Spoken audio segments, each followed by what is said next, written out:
Ahora sí, estimadas y estimados, estamos en las horas también para poder comenzar esta nueva jornada de un ciclo de webinars bastante atractivos que han tenido muy buena acogida por distintos profesionales, en los que durante este mes y medio ya de estas cuarentenas preventivas y cuarentenas necesarias, hemos podido ir tocando distintos temas súper importantes para poder actualizar y atender las distintas necesidades de los profesionales en este mundo que sin dudar está cambiando a nuevas formas también, en que los profesionales tenemos que entenderlo y tenemos que ir haciéndonos cargo también de esta planificación y de esta nueva mirada sobre las gestiones en distintas áreas.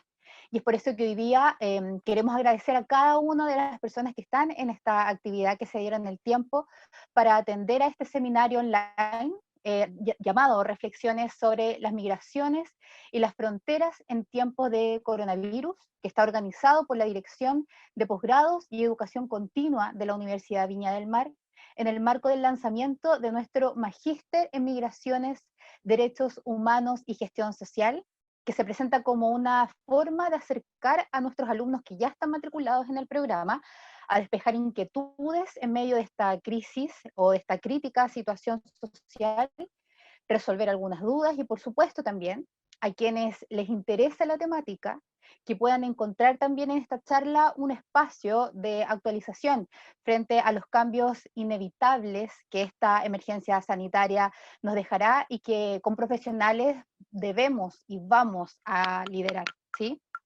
Para comenzar entonces esta actividad en lo formal, y antes de presentar a nuestra expositora, queremos invitar al director de nuestro Magíster de Migraciones, Derechos Humanos y Gestión Social, al señor Aldo Cuevas, quien nos dará unas palabras de bienvenida. Aldo, ¿estás por ahí para que comencemos también con tus palabras? Te damos el pase. Hola, hola a todos.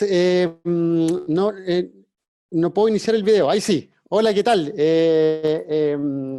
Tal como lo decía nuestra anfitriona el día de hoy, mi nombre es Aldo Cuevas y en esta oportunidad estoy dirigiendo el programa Magíster que les estamos promocionando y estamos aquí fidelizando a los estudiantes ya matriculados. Lo primero que quiero partir es dándoles la bienvenida a todos ustedes, especialmente a aquellos estudiantes que ya están matriculados e inscritos para el programa, darles la bienvenida a VM y por supuesto a este programa de Magíster en Migraciones y Gestión Social. La verdad es que esta es una oportunidad para todos nosotros. La verdad es que estos tiempos extraños que hoy nos están rigiendo suelen darnos oportunidades como esto, que es poder contactarnos y poder hacer actividades académicas a través de plataformas o a través de la virtualidad, ¿sí? Bueno, presento el programa de inmediato, ¿cierto? Sí, bueno, la verdad es que la estrella del día de hoy es nuestra colega Carolina Pinto. Yo solamente voy a hacer una pequeña introducción a lo que es el programa de Magíster. Les voy a compartir un pequeño archivo PowerPoint que tenemos. La verdad es que nuestro Magíster tiene un nombre bastante complejo, ¿cierto? Que abarca, al parecer, varias áreas de las ciencias sociales. Es un Magíster en Migraciones, Derechos Humanos y Gestión Social. He allí nuestro sello diferenciador con programas similares que están en otras casas de estudio. Este Magíster nace en el seno de la Escuela de Ciencias Jurídicas y Sociales de la Universidad Viña del Mar, ¿sí? Esta escuela a la cual yo pertenezco tiene un sello distintivo que dice relación con la enseñanza de la ciencia social, ya sea del derecho, del trabajo social, de la psicología, con una mirada interdisciplinaria, ¿ya? Y ese sello diferenciador que tiene esta escuela respecto a otras escuelas de ciencias jurídicas es el sello que nosotros hemos querido entregarle también al magíster que hoy estoy presentando, ¿sí? Este no es un magíster en Derecho, tampoco es un magíster en Gestión Social, es un magíster que se agarra o abarca las migraciones desde la perspectiva de los derechos humanos y por supuesto abarca la gestión social para la migración, ¿ya? Y eso es la complejidad de este programa en el cual ustedes se interesaron. ¿Dónde se va a desarrollar el programa? El programa originalmente se desarrolla en el campus Miraflores de la Universidad de Viña del Mar y tiene una modalidad semipresencial. ¿Qué significa esto? Que tenemos clases presenciales y clases online. En un comienzo parte el magíster con una semana presencial y luego una semana virtual, y así nos vamos desarrollando sucesivamente. Sí tenemos el módulo 10 y el módulo 11, los dos últimos módulos del programa, quiebran un poco esta lógica, ya que el módulo 10 son 5 sesiones presenciales y el módulo 11 tiene 12 sesiones, de las cuales 5 son presenciales y el resto son online.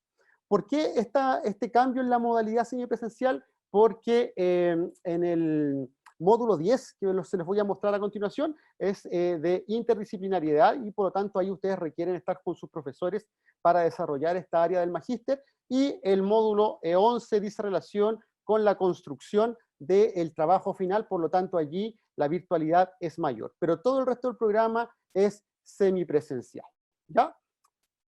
¿Cuáles son los objetivos específicos que nosotros ofrecemos en este programa? La verdad es que nosotros pretendemos tener 3 ejes, o buscamos desarrollar 3 ejes en nuestros estudiantes a fin de comprender este fenómeno de la migración.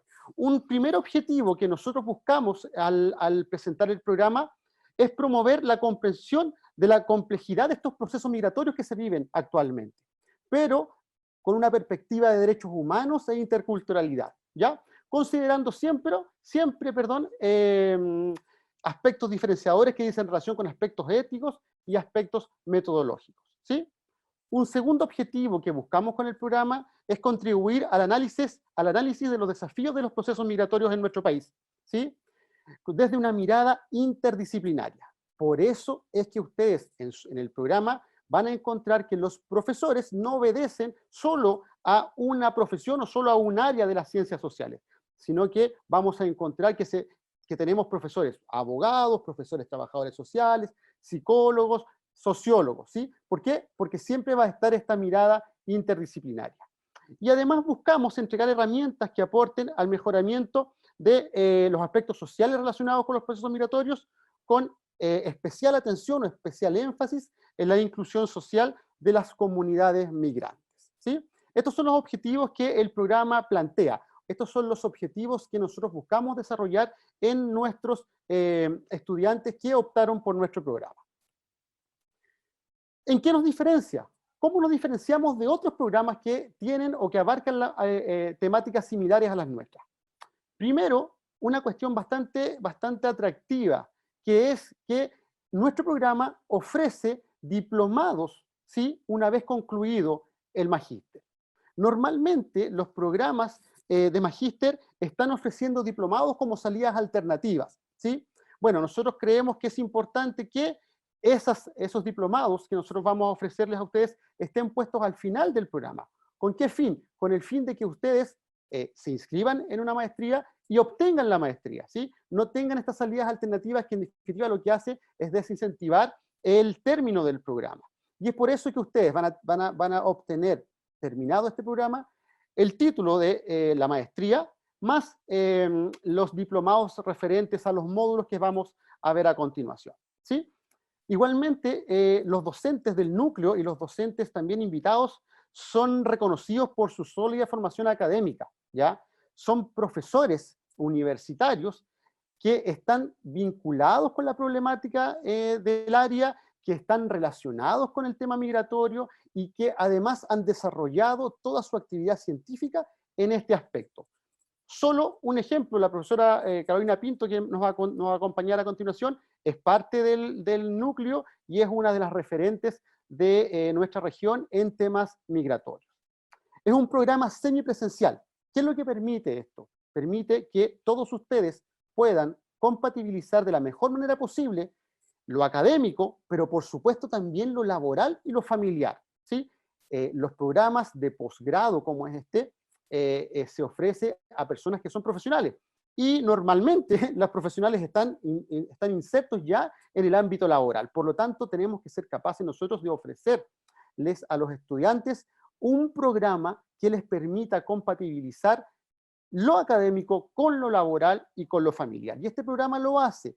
Es un programa, como recién veíamos, semipresencial, por lo tanto ustedes una semana por medio tendrán que asistir a la universidad a las sesiones que van a ser presenciales. ¿Ya? Estas sesiones comienzan los días viernes y continúan los días sábados. Pero a la semana siguiente tendrán que trabajar solo a través de sus casas por las plataformas virtuales que tiene la universidad.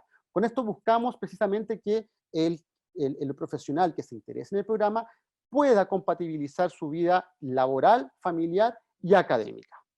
Además tenemos o poseemos como institución una plataforma online que es de muy fácil acceso y es muy amigable para el estudiante. También esta plataforma online es compatible con diferentes dispositivos a los cuales pueden tener ustedes acceso, computadores, tablets, celulares, ¿sí? Y eso se complementa con recursos pedagógicos como lo son los foros, los paneles, las bibliografías y presentaciones y materiales didácticos permanentes que los profesores les van a estar subiendo a ustedes a su respectiva aula virtual, ¿ya?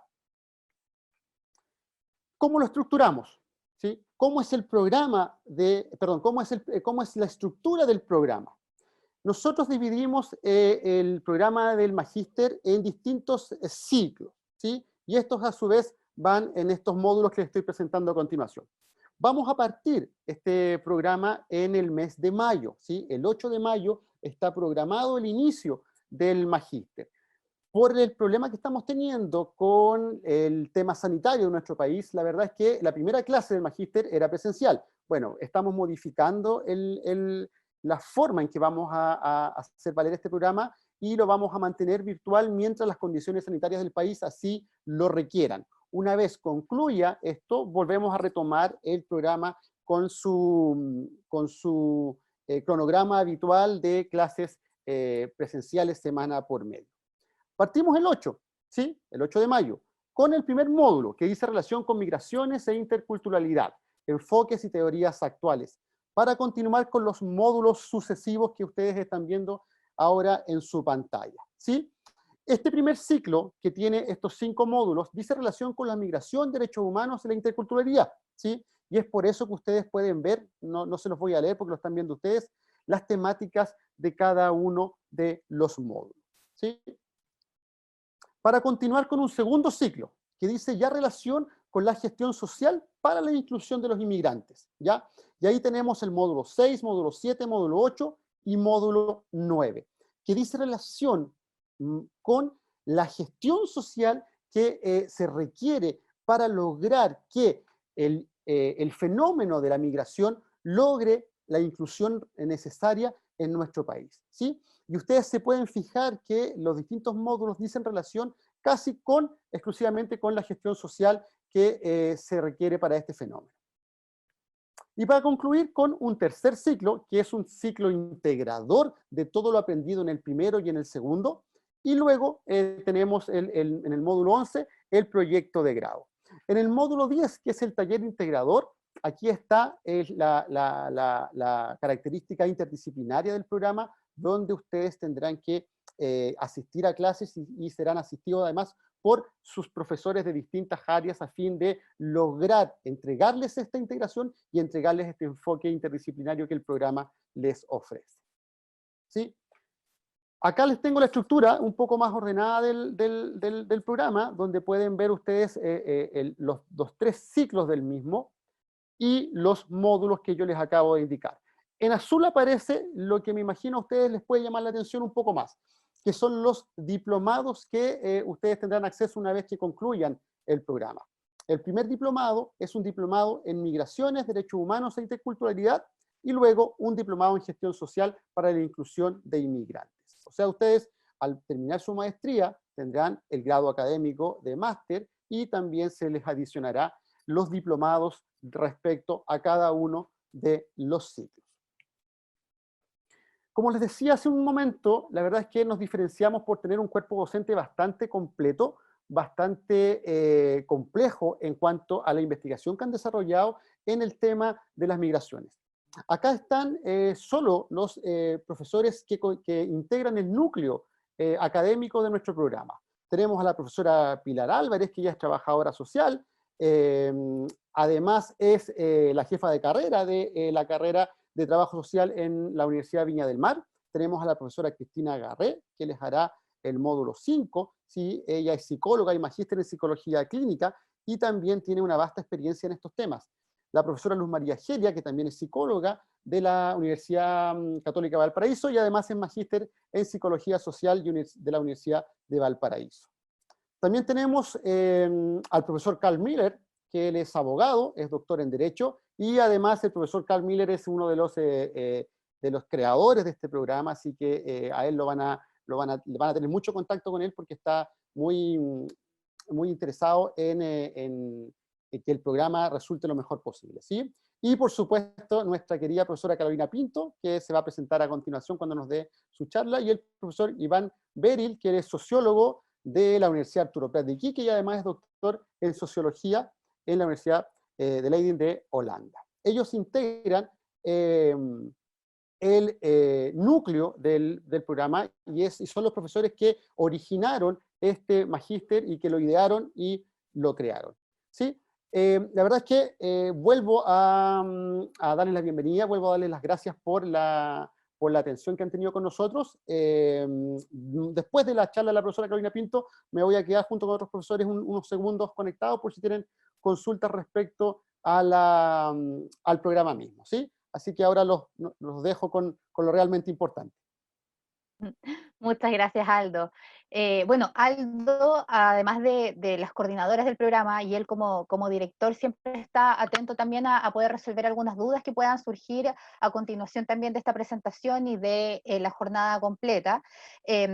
Bueno, Aldo, él es abogado, él es magíster en Derecho también de la Universidad Castilla-La Mancha de España, y también es doctorado en Educación de la Universidad Privada de Tacna, Perú, así que también tiene un importante currículum, por supuesto, para poder asesorarlos en todos los temas que ustedes también requieran y las dudas que puedan tener también, pensando en incorporarse también a este programa. Vamos a presentar sin duda entonces a nuestra expositora, Carolina Pinto. Ella es socióloga de la Pontificia Universidad Católica de Chile y doctora en sociología de la Universidad París-Est, Francia. Actualmente es docente, por supuesto, de nuestro magíster. Participa como voluntaria en organizaciones de migrantes y promigrantes de Valparaíso. Trabajó como investigadora postdoctoral en el Departamento de Sociología de la Universidad de Chile y ha colaborado en diferentes proyectos de investigación con equipos nacionales e internacionales. Su área de investigación principal son los estudios migratorios, articulando 3 líneas de trabajo: trayectorias migratorias, arraigo e identidad migrantes y voces de mujeres en la sociedad civil migrante. Sin duda, el aporte de Carolina es sumamente valioso para las temáticas, para el desarrollo de las temáticas del programa, así que su participación y su ponencia va a ser sumamente valiosa. Antes de darle este pase a Carolina, otras cosas muy importantes para reforzar a quienes se han ido integrando durante esta presentación del programa es que tenemos un chat en el costado derecho, ustedes lo van a ver. En ese chat pueden alejar todas las consultas, todas las dudas y comentarios que quieran presentarle a la exposición de Carolina. Estas consultas se van a recoger al final de la exposición y se van a presentar directamente a ella. Ya tenemos ahí a nuestra coordinadora Michelle, que también está atento a ir leyendo todas esas preguntas, ¿sí? Así que Carolina, te damos el pase para que comiences también con tu exposición. Muchas gracias.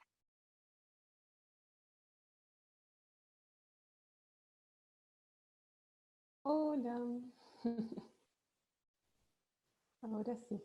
Hola, ¿cómo están? Gracias por la introducción. Buenas tardes. Voy a compartir con ustedes una presentación que preparé. Contenta de presentarles esta reflexión sumamente contingente. Bueno, como ya me presentaron aquí, no sé si voy a redundar en lo mismo, pero comentarles que dentro del programa de Magíster, yo estoy encargada de uno de los cursos teóricos, de los 2 cursos teóricos en el inicio de cada uno de los semestres y en la parte de proyecto de grado. porque hay dos cosas que me interesan mucho. Primero, bueno, la parte conceptual, teórica, que la he desarrollado harto y que en eso es lo que vamos a conversar ahora, pero también la parte de gestión. Yo me defino más bien como una persona que está dentro de las organizaciones pro-migrantes y de migrantes de Valparaíso, por lo cual estoy convencidísima de la necesidad de formar profesionales en esta línea. Bueno, esta reflexión, como les decía, yo formo parte de este programa de Magíster en Migraciones, Derechos Humanos y Gestión Social, donde hay tres principios que ya mencionó Aldo, que tienen que ver primero con el enfoque de derechos, la interculturalidad y la interdisciplinariedad. Estas tres ideas ustedes van a ver que se dan vuelta en los puntos de reflexión que desarrollé. La pregunta inicial fue qué aportes de los estudios migratorios nos permiten generar reflexiones sobre la pandemia de COVID-19 atentas a los derechos de las personas migrantes y a la interculturalidad. Yo creo que todos hemos estado atentos a la contingencia, pero siempre es importante ver qué podemos hacer con nuestras herramientas teóricas, hasta qué punto nos ayudan a comprender mejor lo que estamos viviendo y lo que estamos pasando. Así que hice 5 puntos de reflexión. El funcionamiento de las fronteras, el miedo hacia los extranjeros, la relación entre salud, ciudadanía y regularización. Aquí le puse el colonial virus, ahí les voy a explicar por qué.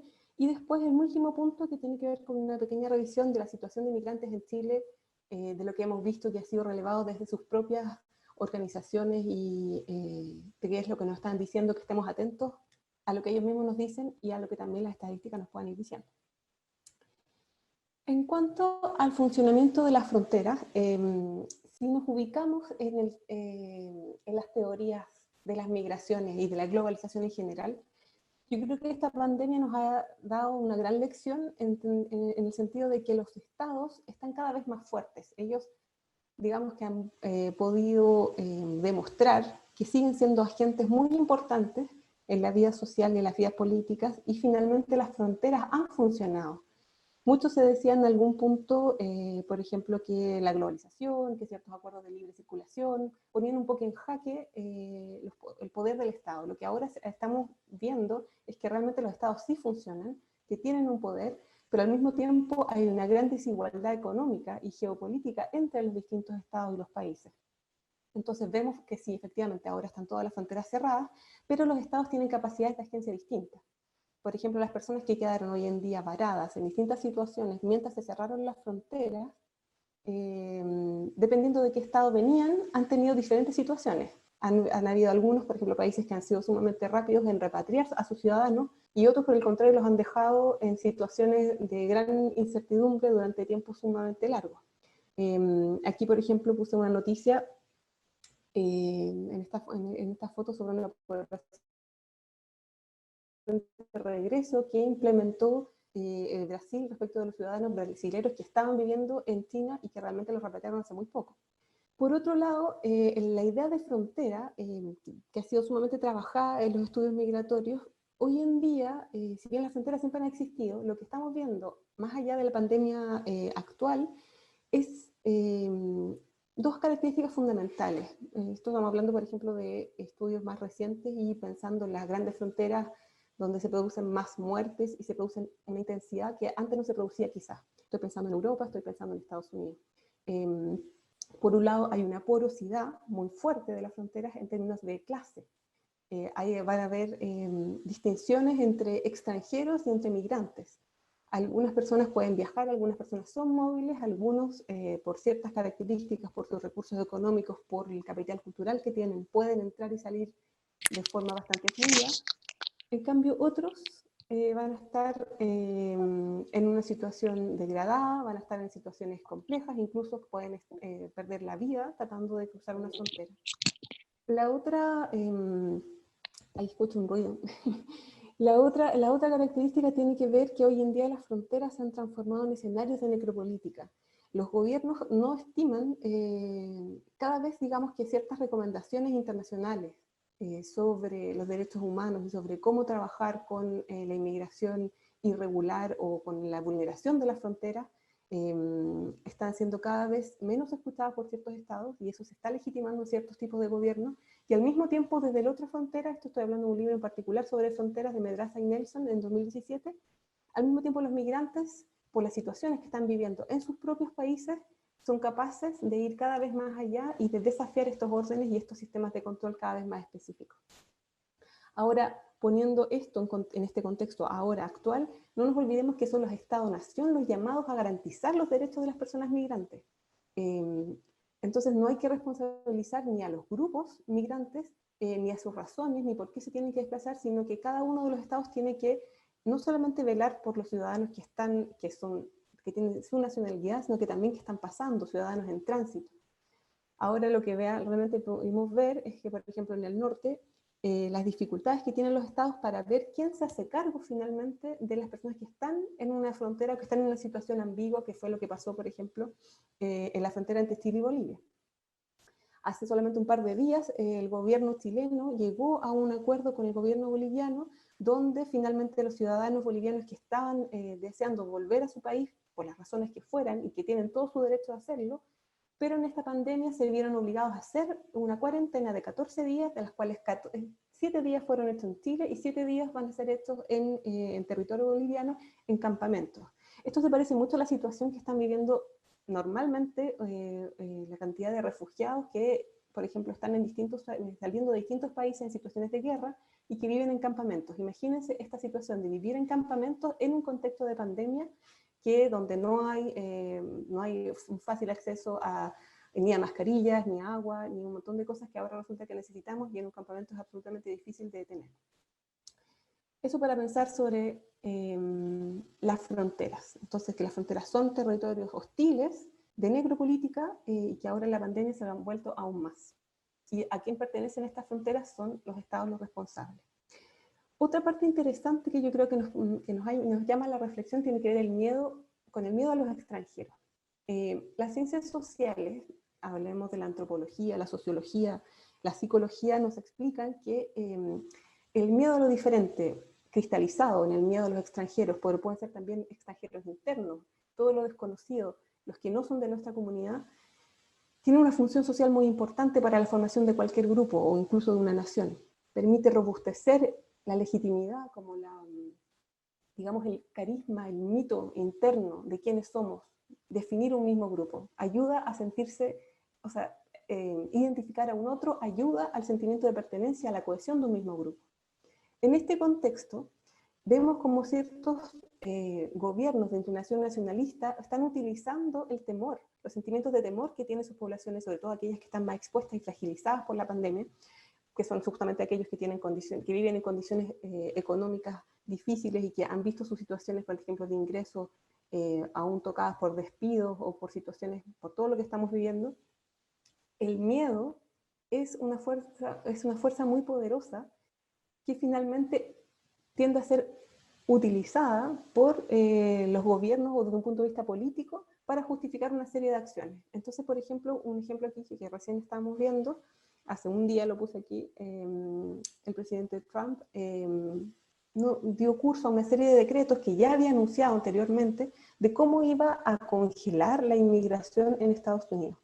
Siempre se ha hablado entre los especialistas de migraciones, incluso los juristas, en que las migraciones no se pueden detener, las migraciones no existe muro que los pueda contener, no existe una ley que las vaya a desaparecer o congelar. Yo creo que también eso nos ha dado una lección fuerte en lo que estamos viviendo ahora. Quizás sí se pueden, quizás los estados son tan fuertes que sí pueden hacerlo. Antes no habían estado las condiciones para ello. Pero quienes están viendo las otras gestiones que está haciendo el gobierno, por ejemplo, en términos de la gestión de la pandemia, dicen que todos estos anuncios son más bien una especie de manipulación, un voladero de luces para llamar la atención pública hacia este enemigo externo. Atención, no se preocupen, yo los voy a cuidar, los inmigrantes no van a llegar, ustedes, el sentimiento, por ejemplo, de lucha por el empleo, referida a personas extranjeras que puedan llegar, esa como sentimiento de protección que puede dar un Estado, decir, no se preocupen, nosotros vamos a limitar esta inmigración, se está haciendo justamente para no reconocer una serie de errores que se han ido cometiendo durante la gestión de la pandemia. Entonces, este tipo de utilización política del miedo es algo muy frecuente y que ahora estamos frente a ejemplos muy importantes en esta línea, y no solo en Latinoamérica, sino que en el mundo. Entonces, también en esta misma línea, las expresiones de xenofobia y racismo se han visto incrementadas. Después vamos a profundizar en un caso más específico de cosas que se han visto en Chile, pero aquí también quise poner esta foto sobre una noticia que salió ayer, de unos panfletos que habían estado impresos en Villa Alemana, diciendo lo que ustedes ven aquí, chinos fuera de Villa Alemana, por su culpa están muriendo miles, lárguense a su país. Me interesa a mí, por ejemplo, también como investigadora, cuáles son las reacciones cuando salen estas noticias. Y me detuve a mirar, por ejemplo, qué es lo que decían los comentarios. Sobre todo se repetía la palabra ignorancia. La xenofobia y el racismo tienen que ser condenados por todos los sectores. Son expresiones que no se pueden permitir. Por ejemplo, también hay otra expresión de racismo que no tiene que ver con esto, pero tiene que ver con un racismo interno, por ejemplo, son las amenazas que hoy día, creo que salió en la noticia, que recibió la presidenta del Colegio de Médicos, diciendo que, no sé por qué, que ella era una persona negra, que una mujer, que la iban a violar, que no sé qué, una sarta de tonterías, pero que sin importar, por ejemplo, que incluso el colegio médico con el gobierno están muchas veces en un gallito de tensión, el gobierno fue rápidamente a apoyar, a decir esto es inaceptable, ese tipo de manifestaciones de odio no se pueden sostener, independiente que estemos en una pandemia, independiente de la situación en que estemos. Entonces estas expresiones de xenofobia han ido cambiando. Yo me acuerdo en un principio en diciembre, estuvimos acá con un colega de ascendencia japonesa, quien me explicaba que durante su viaje de México a Chile había vivido una serie de situaciones sumamente complejas por cómo él se veía con rasgos asiáticos, y que desde que comenzó esta pandemia las personas con rasgos asiáticos habían estado sufriendo muchas discriminaciones en espacios públicos, por el temor a que fueran portadores del virus, y todo esto sumado a esta idea también de ignorancia, de qué es lo que viene, pero por primer lado, chinos en el mundo, por otro lado, extranjeros residentes, no vaya a ser que esta persona viene llegando al aeropuerto, pero también a nivel más local. Agresiones que también han vivido personas, por ejemplo, que vienen a ocupar sus viviendas, segundas viviendas en la quinta región. Yo no estoy en ningún caso argumentando que eso se tenga que hacer, está absolutamente prohibido y así está bien, pero la agresión también que se ha producido a esas personas, aquí, lárgate de aquí, también hay una rabia y hay una dificultad que nos tenemos que plantear de dónde viene. Viene de ese miedo a lo diferente, y en este caso a lo diferente, a lo distinto, a lo lejano, que puede ser también portador de este virus y está sumamente la ignorancia. Salud de la ciudadanía y la regularización. Quería comentarles esta imagen que, bueno, también muy brevemente, este programa es un programa que está en convenio con el Instituto de Derechos Humanos, donde ellos también, nosotros hemos trabajado en conjunto, hemos hecho un diplomado sobre no discriminación en la misma universidad, y uno de los materiales que a mí siempre me gustó es esta imagen donde vemos la indivisibilidad de los derechos humanos. Si se fijan aquí, la salud está dentro de los derechos sociales. Todos estos derechos no son grandes lujos, estos son los derechos que todos los estados deben garantizar a los ciudadanos, tanto chilenos como extranjeros, y no solamente Chile, sino que todos los países que están formando parte de los acuerdos internacionales.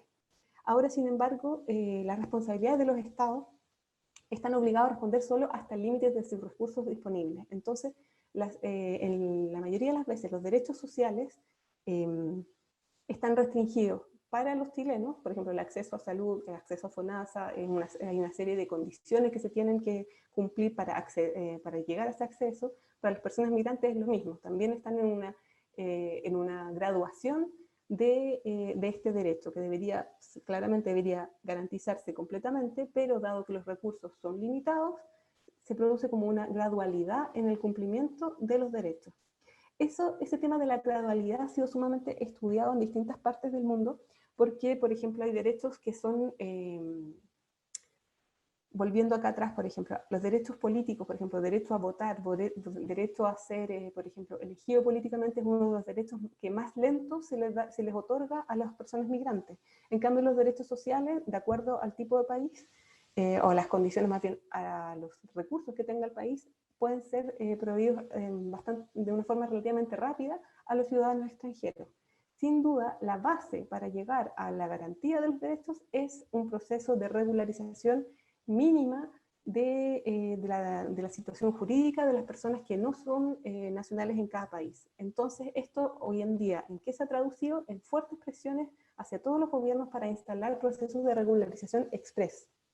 Nosotros como país venimos saliendo, más bien prolongando un proceso de regularización que hasta ahora no ha dado los frutos que se esperaban. Todavía las cifras de personas regularizadas son muy bajas, pero por ejemplo llamar la atención donde hay países que sí han establecido hoy actualmente procesos de regularización, como el caso Portugal, donde obviamente tienen condiciones, no es como que se diga, bueno, ahora todo el mundo tiene un permiso, cualquiera que viene a Portugal se va a poder quedar y va a tener salud. No, las personas que estaban hay una letra chica por supuesto, las personas que estaban solicitando un permiso, quienes ya lo tenían y tenían que renovarlo, todas esas personas siguen teniendo sus derechos tal cual, las identificaciones que se les entregaron van a seguir siendo válidas hasta que se termine la pandemia, o con el objetivo de favorecer el acceso a la salud de estas personas y por otro lado propiciar el efectivo confinamiento de todos los ciudadanos y de los funcionarios implicados en los procesos administrativos, que no es menor,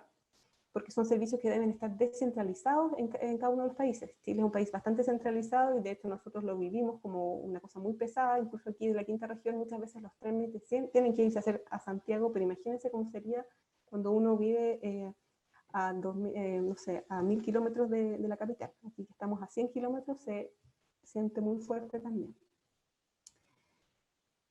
La otra idea que quería compartir con ustedes tiene que ver con esta idea de colonial virus, es un juego de palabras. Hay una columna de opinión que se llamaba Guayaquil, el colonial virus, donde, bueno, ustedes saben que Guayaquil es uno de los países con menor cantidad de población en la región, pero que tenía un alto número de contagios y una mortalidad muy alta y una crisis sanitaria correspondiente a este número tan alto de contagiados por COVID-19. Viendo algunas de las interpretaciones que se les ha hecho a por qué, cuáles fueron los focos de contagio, cómo llegó, esto ya es más un tema de cómo se producen ciertas pandemias, eso es algo que las ciencias sociales no puede responder, o por lo menos hasta ahora no las ha respondido. Pero se identifican en esta columna dos situaciones particulares que tienen que ver con el virus. Primero, la persona que venía desde España, que trajo el virus, en un vuelo a principios de enero, que fallece finalmente en marzo. Era una mujer que había vivido su vida en España y que representa un flujo importante migratorio que todavía es de mucha vigencia, donde muchas mujeres en situación de vulnerabilidad económica partieron de sus países, ya sea de Ecuador o de muchos otros países, a vivir a un país desarrollado, digamos, en este caso España, en Europa, a cumplir cuidados, a trabajar como en el servicio doméstico, en distintas labores, digamos, mal remuneradas o con baja calificación, sin importar las calificaciones que ellas ya tuvieran. A este fenómeno general se le llama cadenas globales de cuidados, que también hay un campo muy interesante y grande dentro de los estudios migratorios que se dedica a estudiar este flujo específico, porque no son hombres, son mujeres, y son mujeres que van a reemplazar a otras mujeres en tareas de reproducción dentro de los mismos hogares. Entonces, ¿quién cuida a los hijos de la mujer que se fue? Luego otra mujer, y por eso se llama una cadena. Es una cadena global porque genera hogares transnacionales, y por otro lado, uno se puede preguntar cuáles son las herencias, cuáles son, en el fondo, cuáles son las persistencias de ciertas miradas que hacen que ciertos flujos sigan existiendo. ¿Por qué un flujo entre Ecuador y España? ¿Por qué no Ecuador y otro país? Bueno, las históricas son evidencias importantes que tienen que ver con una afinidad cultural, que tienen que ver con compartir una historia, incluso con cosas prácticas, como con validar una licencia de conducir, con validar un título universitario o de estudios secundarios. Por todas esas razones, finalmente, cuando vemos en números agregados cuáles son los flujos migratorios en general, buena parte de los flujos migratorios siguen estando en una lógica de relaciones postcoloniales, digamos, entre América Latina y España, por ejemplo, desde África hacia Francia, desde India hacia Inglaterra en general. El otro punto que también llamaba la atención aquí fue una oligarquía sin escrúpulos. Una importante boda no se suspendió a pesar de la alarma que ya se había generado por el coronavirus.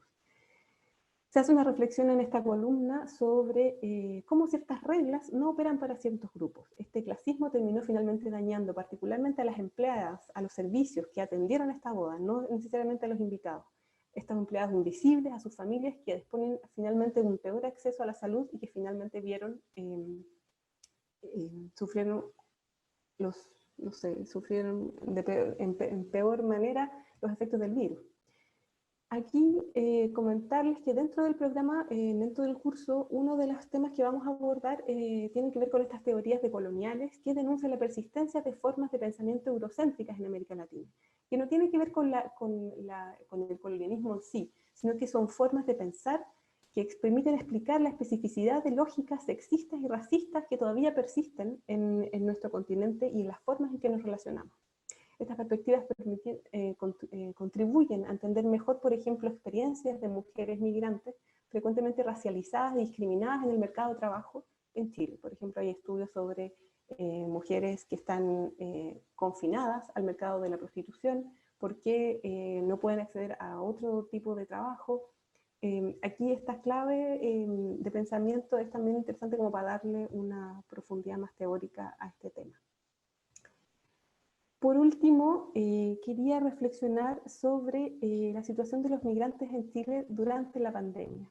Algunas cosas, bueno, yo creo que como cientista social siempre tenemos que tener algún resguardo. Estamos en plena situación, tenemos pocas maneras de medir, poca distancia para entender lo que estamos viviendo. Entonces, bueno, esto hay que tomarlo con harto cuidado. Por un lado, lo que podemos ver es que hay una mayor vulnerabilidad. Yo le puse entre la espada y la pared. ¿Por qué? Entre la espada y la pared. Los que salen y los que no salen. Los que salen, las personas que están trabajando.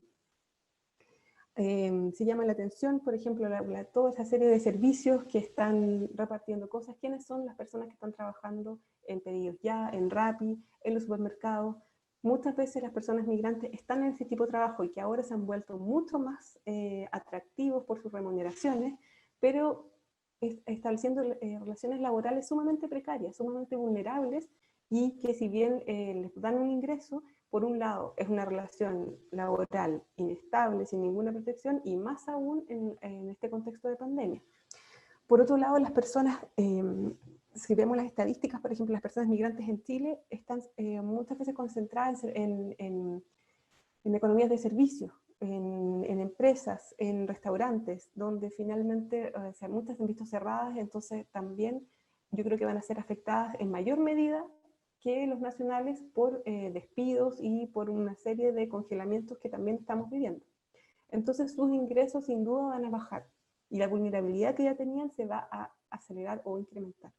Por otro lado, quienes no salen, quienes están en las casas, las mujeres, cuidando a sus hijos, pensemos que también la estructura demográfica de las personas migrantes que están en Chile, y la mayoría son estructuras jóvenes, que están en edades reproductivas. Entonces encontramos o personas jóvenes que están empezando una vida familiar, o que están empezando a tener hijos, o que tienen hijos pequeños, o quizás como gran cosa 12, 15 años.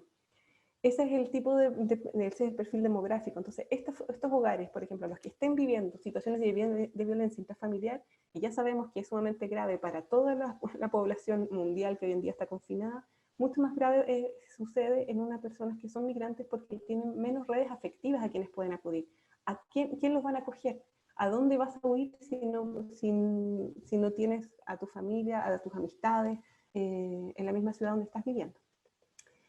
Por otro lado, lo que quería, para terminar, llamar la atención, quería hablarles sobre las voces de la sociedad civil migrante.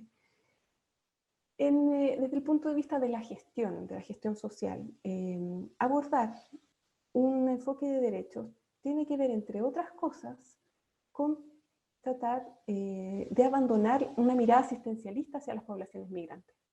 Y para eso es necesario ir abriendo espacios para favorecer su consolidación como sujetos de derechos, como darles no se trata de que ellos sean pasivos, sino que quizás nuestras propias miradas los vuelven pasivos, nuestras propias estructuras, la forma en que los programas se acercan a ellos. Entonces también es importante que dentro de las reflexiones que vamos haciendo nos preguntemos qué dicen, qué piensan, cuáles son, por ejemplo, sus diagnósticos, y no nosotros imponerles los diagnósticos.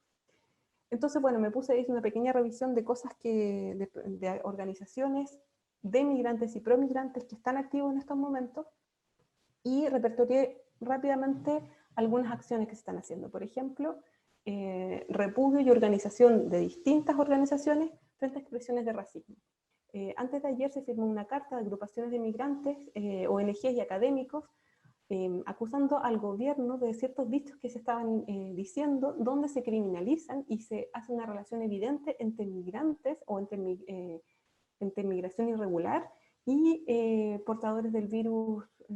Eso ya se sabe que las personas que están llegando, que pueden estar llegando hoy en día a las fronteras, no sabemos si están o no infectadas, pero sabemos que el virus está en todas nuestras ciudades y en todas nuestras regiones. Entonces no tenemos que empezar a hacer afirmaciones que pueden alertar aún más el miedo. En esa era la línea de esta carta. Otra de las líneas que vi que se estaban haciendo tiene que ver con organización de apoyo solidario para quienes ven sus ingresos disminuidos o sencillamente ya estaban en una situación muy vulnerable. Entonces también hay una serie de organizaciones promigrantes, como por ejemplo iglesias, parroquias, pero también de migrantes, como el caso de la Secretaría de Mujeres y Migrantes, donde se están recogiendo donaciones de alimentos y se están generando canastas, y es toda una pequeña red que en estos casos sin duda puede ser muy, muy, muy duro. Por otro lado, también hay activaciones de redes profesionales para apoyar los procedimientos de información y atención de salud. Yo no tenía conocimiento, pero existe una brigada migrante de salud en Chile, donde que generalmente son profesionales o técnicos de la salud, donde ya están organizándose para informar a la población, y no solamente para los migrantes, sino que a toda la población. Hoy día ya se hizo un llamado desde el gobierno para integrar una suerte como de reserva, de base de datos de profesionales y de técnicos de salud que puedan estar disponibles en caso de que la pandemia, de que sea necesario, donde el Estado los contrataría. Y ya se hizo un llamado justamente a extranjeros, a personas migrantes que tengan formación, si quieren ponerse a disposición de esta base, cuando esta organización ya se había creado con este mismo fin. Entonces, en ese sentido, vemos como la agencia los intereses de las personas que ya se movilizan por su propia cuenta, generando protocolos, videos de cómo lavarse las manos. Ustedes lo pueden buscar por Facebook o Instagram si les interesa. Otro foco de trabajo tiene que ver con favorecer procesos de autoaprendizaje y trabajo en red, donde también las organizaciones que ya existen, por ejemplo, organizaciones que están dedicadas a temas infantiles, están viendo temas de video, como educar a los padres, pero siempre en una lógica de inclusión. A mí me interesa mucho esta idea de sociedad civil migrante, donde, a diferencia de lo que podríamos esperar, o que algunos podrían pensar, la sociedad civil migrante no se dedica a sí misma, se dedica a la sociedad en general. Entonces ahí también está este llamado a la inclusión que nos debiera interesar cada vez más. Bueno, eso es lo que yo quería compartir con ustedes. Para terminar, en el marco también de esta idea como más de gestión, recalcar que ahora en la pandemia, pero sin antes la pandemia también, es muy necesario que hoy en día nos estemos especializando en el tema de los migrantes. Las migraciones es algo que siempre ha existido, pero es algo que cada vez más necesitamos, y que las organizaciones y que las instituciones necesitan crear protocolos o crear puentes, idear soluciones alternativas también, que nos vemos enfrentados cada día, por ejemplo, con idiomas distintos, con prácticas culturales distintas. Entonces, por eso yo encuentro sumamente visionario este programa, y los invito, ojalá, a estar en contacto y a tomar contacto con este programa, pero sino también conmigo. Si tienen alguna duda, estoy a disposición. Muchas gracias. Muchas gracias, Carolina. Muchas gracias por tu exposición súper interesante, con temas súper contingentes, con ejemplos y casos súper reales que todos hemos visto de alguna manera también en el transcurso de estos días, y que también nos han golpeado de distintas visiones también y de distintos puntos de vista. Vamos a ver si hay algunas consultas o algunos comentarios. De todas maneras, nos preguntan por ahí si hay algún tipo de material de lectura que debamos revisar para introducirnos en el tema. Nos está preguntando Carolina, ¿algún consejo, algún material que tú también puedas ir, podrías aconsejar para poder vincularse con el tema?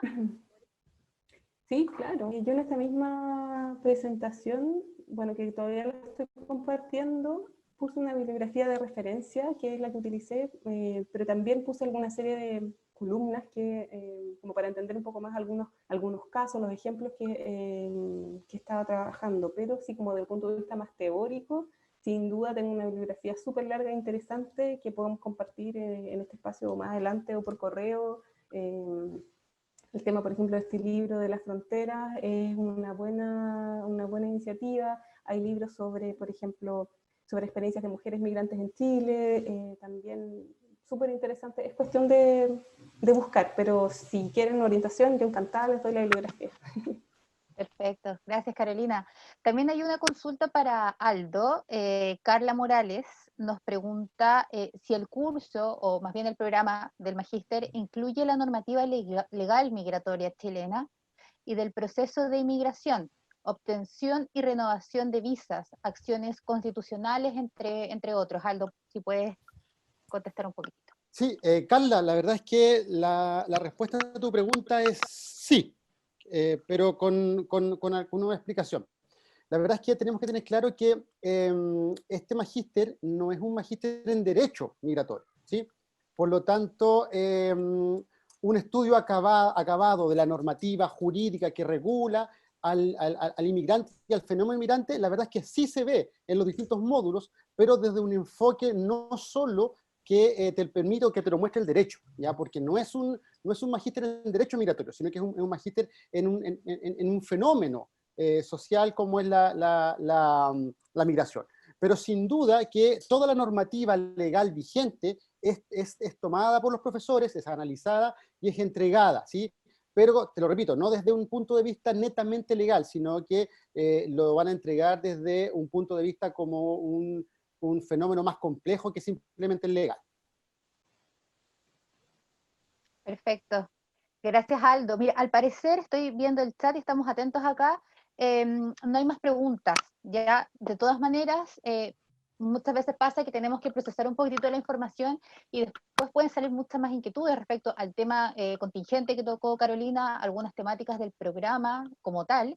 Para eso, Michelle Cisterna, que es la coordinadora de difusión del programa, va a estar súper atenta a recibir sus consultas. Ella también se va a tratar de contactar con cada una y con cada uno de quienes participaron en esta charla para recoger sus apreciaciones también y dudas respecto al programa, ¿ya? Así que también con ella pueden ir canalizando todas las inquietudes. Como decía el director del programa al inicio, estamos a puertas de comenzar, estamos cerrando con los últimos cupos y esta era una actividad de lanzamiento que estábamos esperando, así que ojalá que puedan aprovechar este año también para poder incorporarse a la versión del programa. Aldo, ¿quieres entregar algunas palabras de cierre también? Sí, solo hacer mención que los esperamos con muchas ansias en mayo. Volver a comentarles que a propósito del problema sanitario, el magíster va a comenzar de manera online hasta que las condiciones así lo meriten. Luego retomamos la normalidad de este calendario. Y bueno, la verdad es que esperamos con mucha alegría, esperamos poder vernos todos el 8 de mayo para dar inicio a este lindo proyecto que se lo estamos presentando ahora. Perfecto, muchas gracias Aldo. Marcelo Vázquez también nos deja un súper interesante link desde el aporte musical también, con el tema del otro extranjero de los prisioneros, que creo que es súper ad hoc también Sí. a la temática. Tenemos la Sin puesta de duda, fondo. sin duda. Muchas gracias Marcelo, sí, deberíamos podríamos haber repasado muchos temas que son súper contingentes también a esta temática, así que todas las artes también le dan un valor único también al desarrollo de estos programas y de las temáticas. Así que bueno, muchas gracias a todas, muchas gracias a todos. Carolina, mil gracias por tu visión también. En una realidad offline, te hubiéramos entregado un lindo regalo institucional. Tal vez se lo vamos a postergar para cuando nos podamos ver y también nos damos un abrazo también. Y agradecemos también a Carolina, por supuesto a Aldo y a todos quienes nos acompañaron. Muchísimas gracias. Que estén muy Muchas bien. gracias. Gracias Chao, a todos. gracias. Gracias, chao.